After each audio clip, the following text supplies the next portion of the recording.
E pronto, a gravação começou. E aí eu vou começar com o vídeo, viu? Atenção.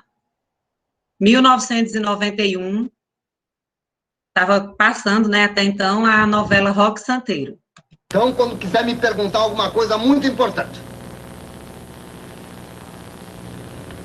Entendeu, Lulu?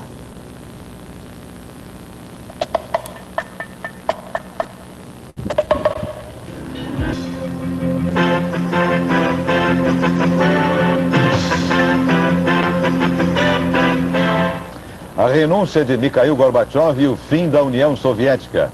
Vamos falar agora ao vivo de Moscou com o repórter Pedro Bial. Acabou. A União Soviética, criada em 1922 como o primeiro Estado comunista da história, agora é só isso, história.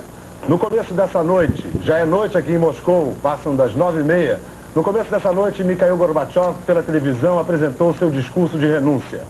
Gorbachev disse que, diante da criação da comunidade de estados independentes que substituiu o espaço geopolítico da União Soviética, ele não tinha outra alternativa a não ser renunciar. Foi um discurso curto, cerca de 12 minutos, em que o estadista mais importante da segunda metade desse século não deixou transparecer amargura, mas disse que ainda não concordava com a maneira que a decisão de criar a comunidade foi tomada. Ele disse que o povo deveria ter sido consultado. Gorbachev disse que ainda hoje não se arrepende de ter começado o processo de reformas democráticas que agora culminam com a morte do comunismo, com o fim da União Soviética e com o seu próprio afastamento do poder. Aqui nas ruas de Moscou, a renúncia de Gorbachev foi recebida com frieza, mesmo porque Gorbachev é até hoje um herói para o mundo todo por ter interrompido a Guerra Fria, ter afastado a hipótese de uma guerra nuclear, mas para os russos ele há muito tempo passou a vilão, tinha níveis de popularidade baixíssimos. Meia hora depois do discurso de renúncia de Gorbachev, a bandeira vermelha com a foice e o martelo foi retirada dos mastros do Kremlin pela última vez.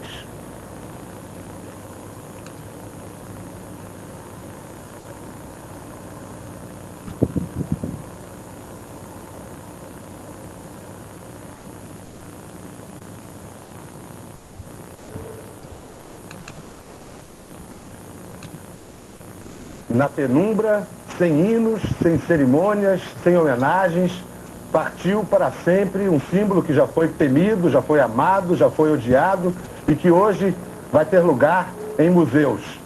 A bandeira branca, azul e vermelha da Rússia agora está no Kremlin e simboliza o poder nacional nas mãos de Boris Yeltsin. É um dia de Natal histórico para os russos, histórico para todo mundo. Pedro Bial, ao vivo, de Moscou. Voltamos com novas informações a qualquer momento e no Jornal Nacional.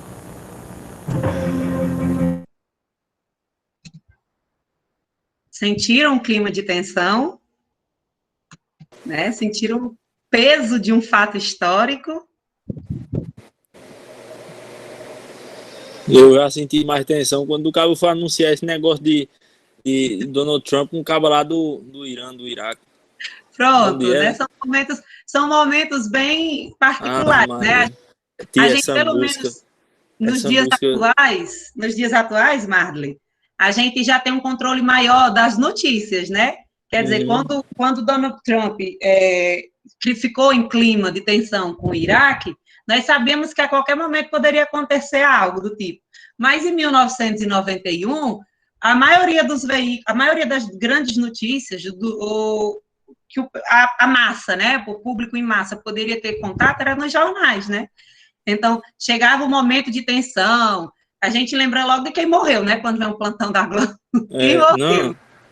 Maria, quando toca essa música é uma tensão, né? Eu já e aí, já. Realmente, aí foi uma tensão, porque a União Soviética se desfazendo, depois de muitos anos de Guerra Fria, depois de muita tensão, é um lado se desfazendo, então, é um leste europeu inteiro se desfazendo, então é muito tenso pensar naquele momento que toda aquela história que foi criada, todo aquele cenário que foi criado desde a Revolução de 1917, agora não existia mais, né? Então, nós vamos retomar a aula do início mesmo, ó, para entender a crise do socialismo na Rússia, né, agora na União Soviética, a gente começa pelo ano, Revolução de 1917. Nós sabemos que o que causa, um dos fatores que causam essa revolução em 1917 é a Rússia ter ido para a Primeira Guerra, né?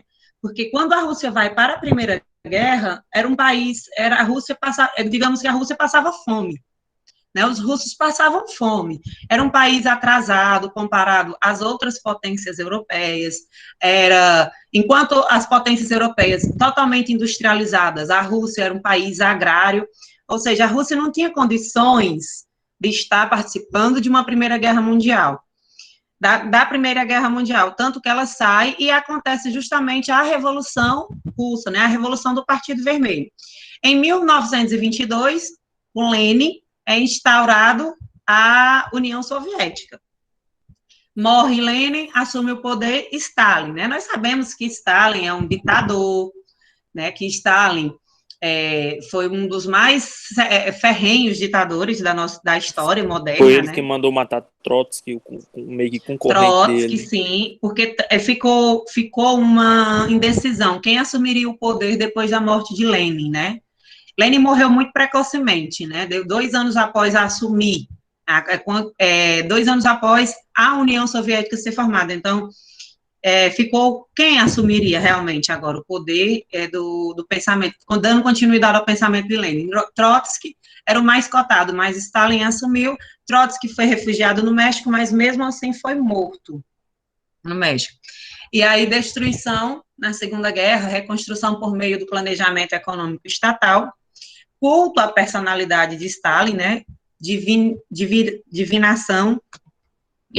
Nós sabemos que um ditador sempre tem esse preceito de ser algo divino, né, isso desde os tempos dos reis absolutistas.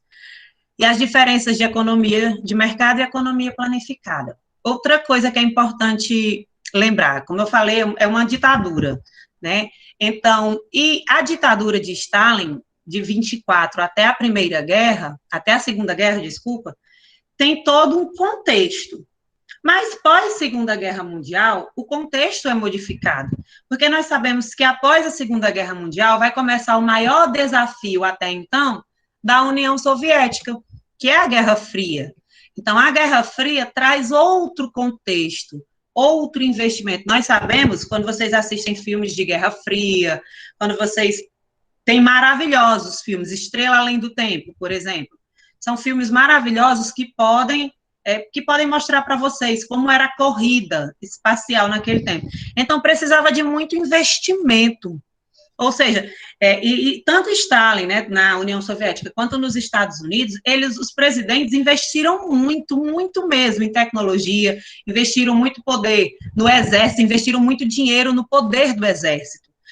Stalin conseguiu manter um exército enorme, né? O exército vermelho era enorme, mas aí como é que conseguiria manter se as políticas civis, a política para o povo era precária, o povo passava fome na Rússia, né? Vamos falar assim do país mais importante dentro do contexto da União Soviética. Então era muito complicado, né? A Rússia, desde a Revolução de 17, a Rússia não era estabilizada, digamos assim, a União Soviética não estava estável, né? E aí, como se configurava, durante esse momento de crise, o que era economia de mercado, né? A produção de bens e serviços nas mãos de particulares, o Estado interfere para regulamentar ou atender setores como energia, saúde, educação e segurança, e é organizada para promover o lucro. Já a economia planificada, no socialismo, produção econômica dirigida pelo Estado, fábricas controladas por empresas estatais, trabalhadores são funcionários do Estado, planejada de acordo com as necessidades sociais relevantes. E aí, pós-Stalin, né, pós-Stalin vem Khrushchev. Khrushchev, ele condenava a ditadura stalinista, mas nem por isso ele deixava de ser opressor, né? A defesa da coexistência pacífica entre o socialismo e o capitalismo, e alguns desentendimentos com a China. E aí vem também, vai assumir o poder, né? na década de 80, Mikhail Gorbachev, né? E aí, Mikhail Gorbachev passa... Um momento que eu estou adicionando aqui. E aí passa pelo um processo de desestalinização. Eles queriam, né, que as pessoas parassem de pensar como Stalin, como aquele ser supremo, divino que ele era, né? Mesmo assim, manteve-se o controle do Partido Comunista. A estagnação econômica, Mikhail Gorbachev, ele cria, dá uma abertura agora, né, para as políticas de governo dele, e ele cria dois planos muito importantes e conhecidos, né? Glasnost, uma política mais livre, mais transparente, e a perestroika, uma economia mais moderna, uma reconstrução. Ou seja, ele estava democratizando o governo da Rússia. Só que Mikhail Gorbachev, né, ele vai assumir o poder da Rússia na década de 80. A Rússia vem se fragmentando desde o governo de Stalin. Como era que ele conseguiria se organizar, meu povo? Desde a Guerra Fria, a Rússia vem sofrendo baque, a população em si, ela não aguentava mais. Foram vários fatores que levaram à dissolução da União Soviética, não era só um fator. Por exemplo, a gente tem que recordar a invasão do Afeganistão, a guerra do Afeganistão, né, que a União Soviética apoia em 1979, um dos marcos históricos mais conhecidos do mundo, o atentado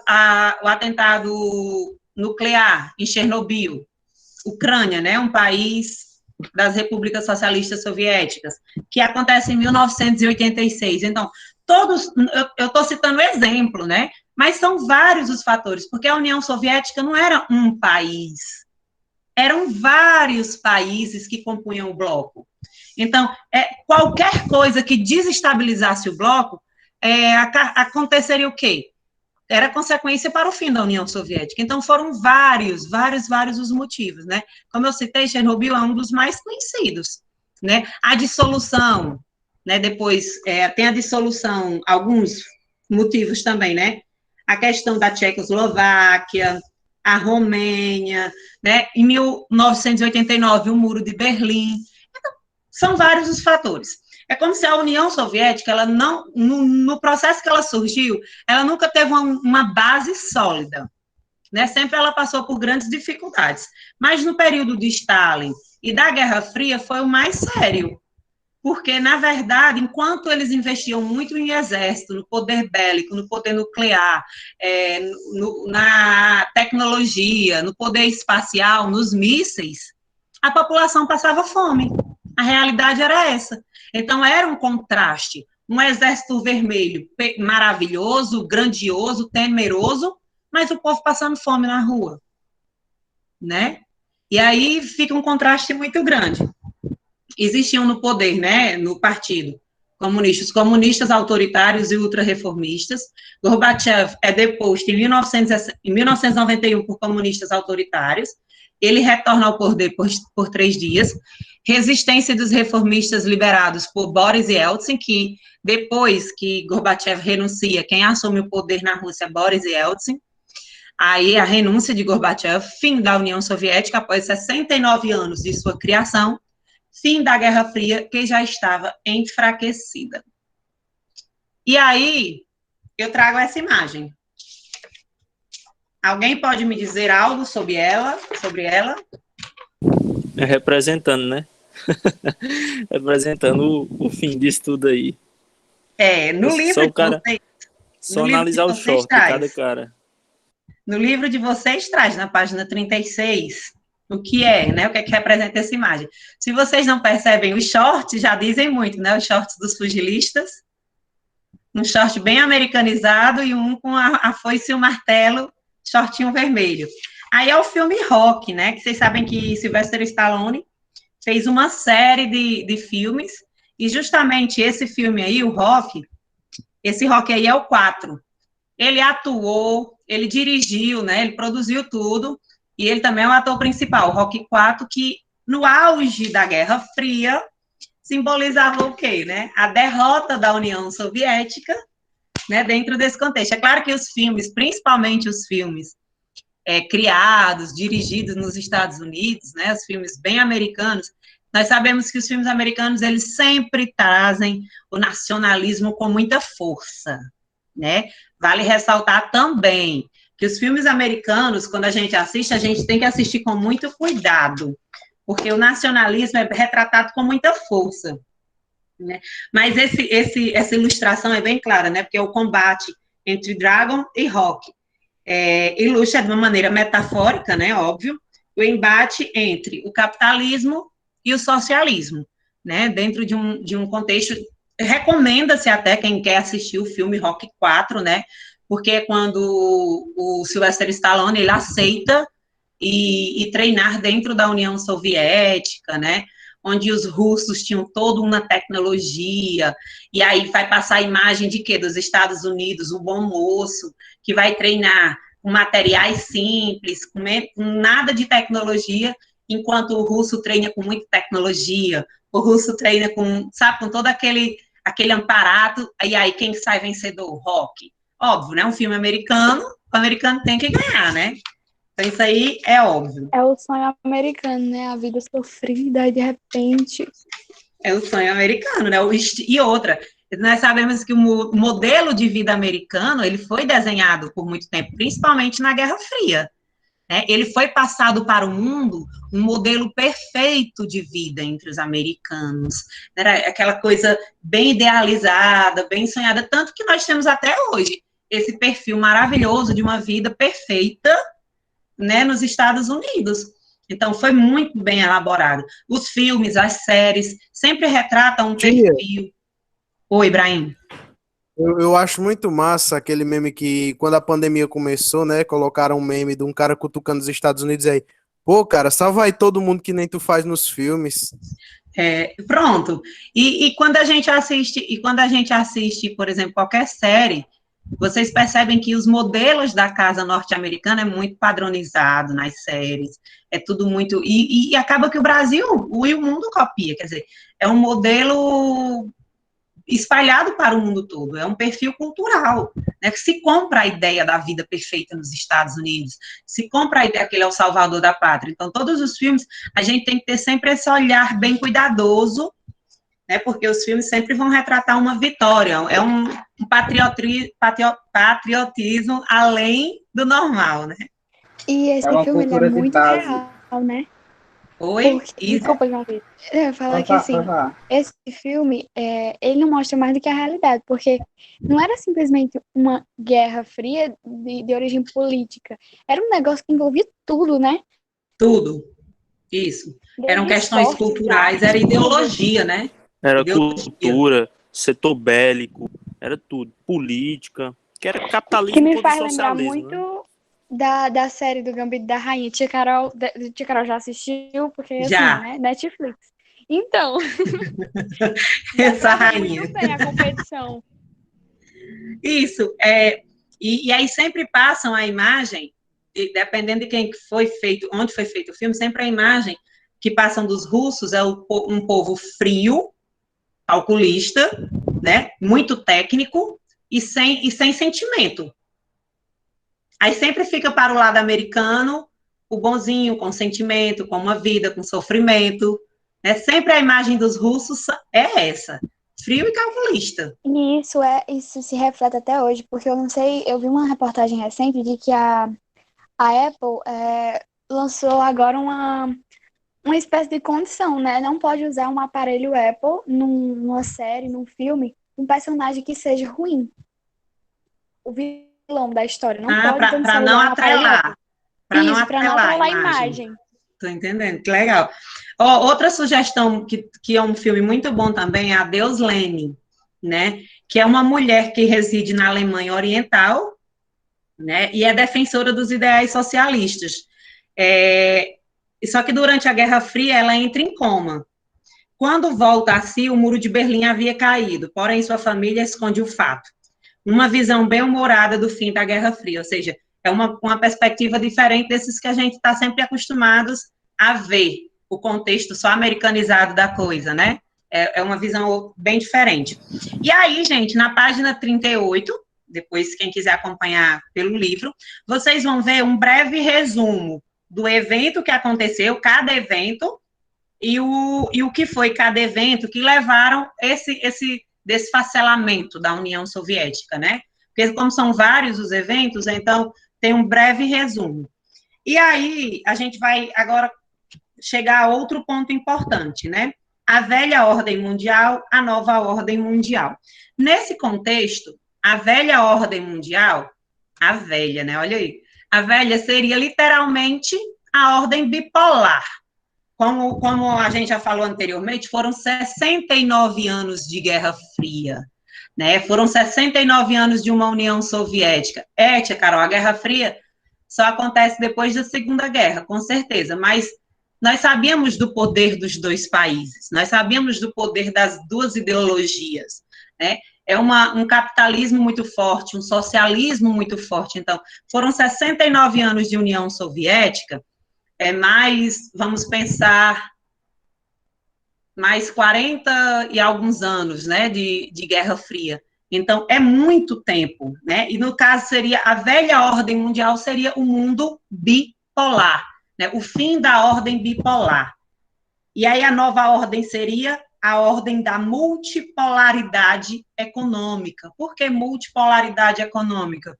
Porque vai surgir os blocos econômicos, né? Agora, todos os blocos econômicos vão criando peso, vão tendo o seu peso.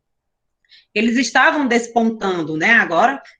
E aí, é como se com a vitória dos Estados Unidos, porque não é que os Estados Unidos venceram, mas com o desfacelamento da União Soviética, afirma a vitória dos Estados Unidos, né? E aí o modelo capitalista vence o socialista. Anunciava-se, então, a multipolarização econômica associada ao processo de globalização e formação dos blocos, né? Um professor, né, Francis Fukuyama, um professor da Universidade dos Estados Unidos, ele foi um dos principais porta-vozes desse momento em que ele denominara de fim da história, ou seja, depois de longas décadas de embate entre os sistemas distintos, a história chegará ao fim como um vencedor, o capitalismo.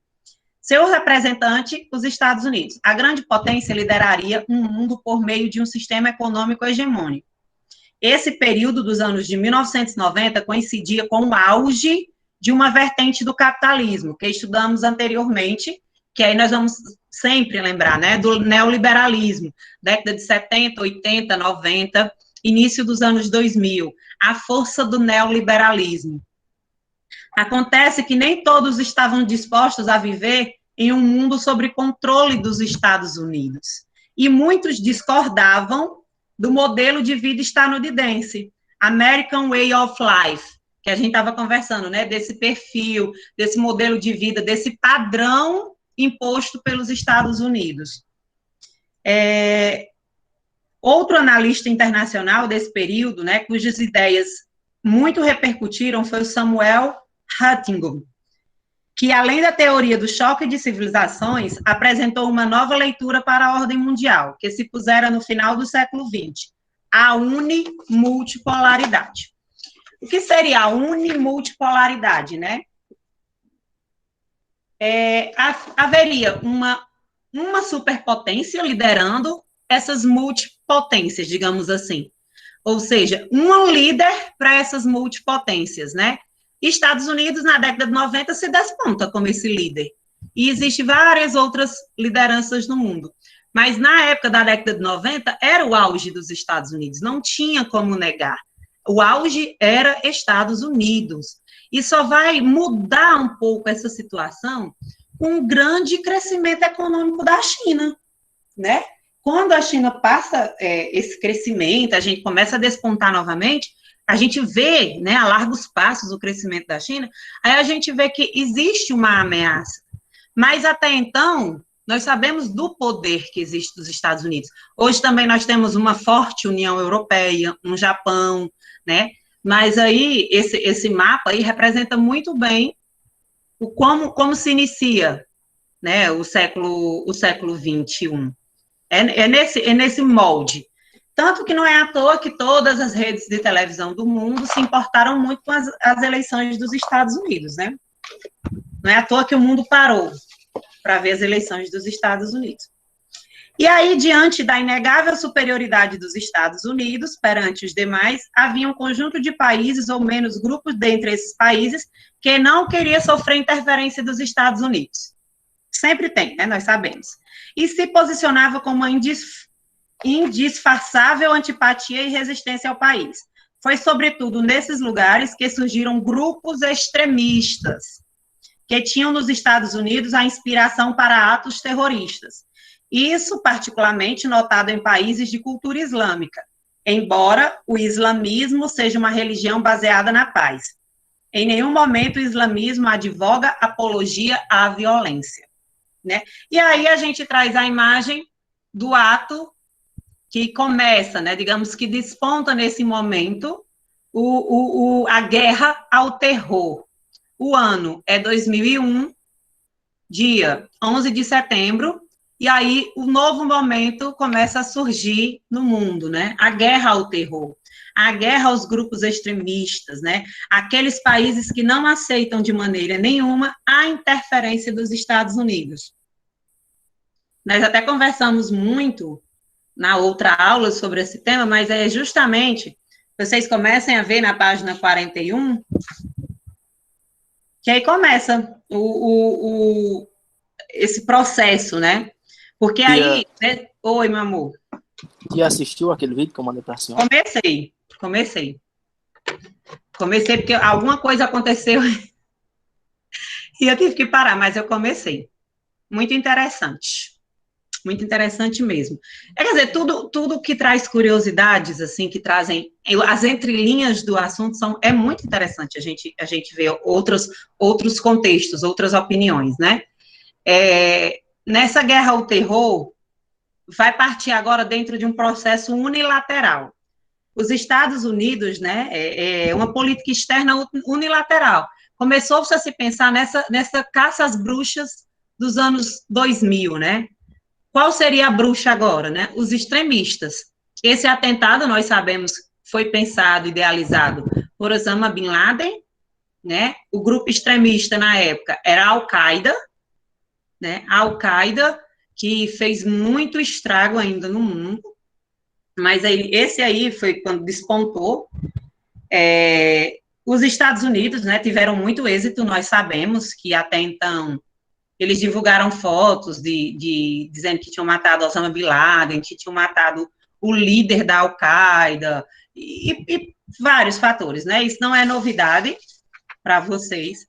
Outro momento impactante foi quando os Estados Unidos caçam Saddam Hussein. Saddam Hussein foi preso e sofreu com a sua punição foi a pena de morte. E aqui vocês veem nessa segunda imagem a queda, né, da ditadura, o ditador Saddam Hussein também, quando eles quebram a imagem. Há uns depoimentos tão importantes, gente, sobre algumas pessoas que apoiaram essa invasão no Iraque, né, essa invasão do Iraque. É um depoimento muito, muito legal sobre alguns iraquianos que apoiaram, né, que eles não concordavam com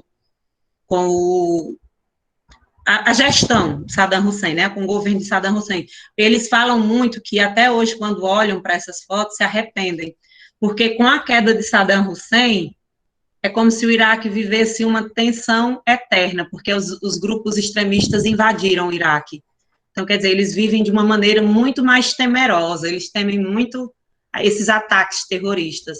Então, é bem complicado mesmo, porque quando o Bush, né, prende o Saddam Hussein e ele é morto e tal, é como se o líder daquele país realmente perdesse, a força maior estivesse concentrada na mão do líder. E aí, mesmo que outro líder assuma, um líder que seja apoiado pelos Estados Unidos, mas não é, de fato, quem controlava, né? Muito complicado mesmo.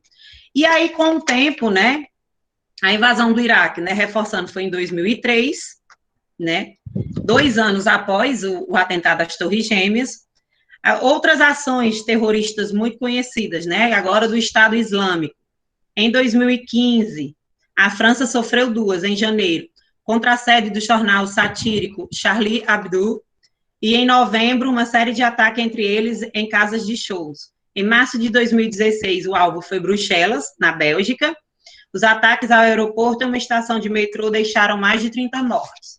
Simultaneamente, as transformações geopolíticas que caracterizaram o mundo no final do século XX, início do século XXI, uma remultipolarização da ordem econômica em curso trazia novas matrizes para a compreensão do mundo. Após o período de flagrante unilateralismo dos Estados Unidos e que culminou com o melancólico fim do governo Bush, a ponto de ser considerado o pior presidente da história dos Estados Unidos. Seguiu-se em 2008 uma grave crise econômica mundial. Os Estados Unidos aparentemente perdiam a condição de hegemonia inconsistente do sistema internacional, para passar a compartilhar decisões com algumas potências emergentes. Nós sabemos que é necessária uma reflexão contra essas invasões dos Estados Unidos. Por quê? Até hoje, muitos, né, fazem reflexões, por que eles invadiram o Iraque? Né? Por que essa invasão? Vocês sabem que até hoje tem tropas, né? Ai, gente, desculpa, o Obama veio retirando as tropas, né, do Iraque, veio retirando as tropas ao longo do tempo, mas nunca tirou por completo. É muito sério, principalmente lá no Afeganistão. É muito sério essas questões de invasão de território. Vocês não sabem, os Estados Unidos têm muitas bases militares espalhadas pelo mundo, né? Ele tem base militar em vários cantos do mundo, no Japão ainda, em algumas ilhas, os Estados Unidos têm base militar. Então, quer dizer, como eu posso dizer, um pensamento muito invasor, muito invasivo. Eles sempre querem controlar, eles sempre querem ter controle da situação, né, diante da sua necessidade, Não é à toa que culmina com o fim do governo Bush, né, em 2008. Culmina com o fim do governo Bush e, em 2008, acontece uma crise grande no mundo, né, nós sabemos de uma crise grande no mundo. Mas e aí?